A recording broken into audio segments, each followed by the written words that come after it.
কাল গিয়েছে হনুমান জয়ন্তী, তো আমাদের এখানে হনুমান মন্দির আছে অনেক বড়, আর সেখানে খুব সুন্দরভাবে এই মন্দিরটাকে সাজানো হয়েছে। দেখো বন্ধুরা, খুবই সুন্দর। আর এখানে ভগবানের নাম কীর্তন হচ্ছে, আর প্রচুর লাইনে দাঁড়িয়ে থাকতে থাকতে অনেকটা সময় চলে গেল, কিন্তু মন্দিরের ভেতরে আর আমি ঢুকতে পারলাম না। আমি আর আমার ফ্রেন্ড গিয়েছিলাম, এখানে দুজনেই এসেছিলাম। আর এই দেখো কি সুন্দর করে সাজিয়েছে মন্দিরটাকে। বাদবাকি দিন বেশি ভিড় হয় না, মঙ্গলবার আর শনিবার করে বেশি ভিড় থাকে, কিন্তু আজকে হনুমান জয়ন্তী বলে বেশি ভিড়। এখানে একদম পুরো লম্বা লাইন লেগেছে।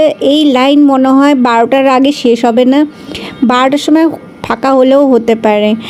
তাই আমরা আর অপেক্ষা না করে আমাদের বাড়ির সামনেই পাশে একটা ছোট্ট হনুমান মন্দির ছিল, দুজনে মিলে হাঁটতে হাঁটতে চলে গেলাম সেই মন্দিরটাতে। আর মন্দিরটা বেশি এখান থেকে দূর না, 10-15 মিনিটের রাস্তা। তো হাঁটতে হাঁটতে চলে গেলাম, আর সেখানেই পুজো দিয়ে ফেললাম, কারণ বাড়ি থেকে পুজো দিব বলেই মন করে বেরিয়ে এসেছিলাম। তাই পুজো না দিয়ে বাড়িতে ফিরবো, মনটাও খারাপ লাগছিল। এত ভিড়ে তো এতক্ষণ দাঁড়ানোও যাবে না। তাই আমরা দুজনে চলে গেলাম পাশের ছোট মন্দিরটাতে, যেটা আমাদের বাড়ির সামনেই ছিল।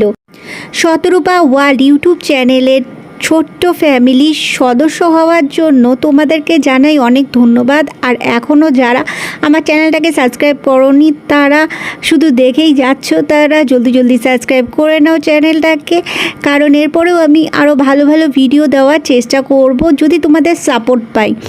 আর যারা সাপোর্ট করেছো এখন পর্যন্ত, তাদেরকে জানাই অনেক ধন্যবাদ। আর আমার শর্ট ভিডিও আর লং ভিডিও তোমাদের কেমন লাগছে অবশ্যই কমেন্টসে জানাবা, আর কী টাইপের ভিডিও তোমরা দেখতে চাও এটাও কমেন্টসে অবশ্যই জানাবা। তারপর আমরা ঢুকলাম একটা মিষ্টির দোকানে, আর এখানের মিষ্টিগুলো আর সিঙ্গারাগুলো কিন্তু হ্যাভি ছিল খেতে।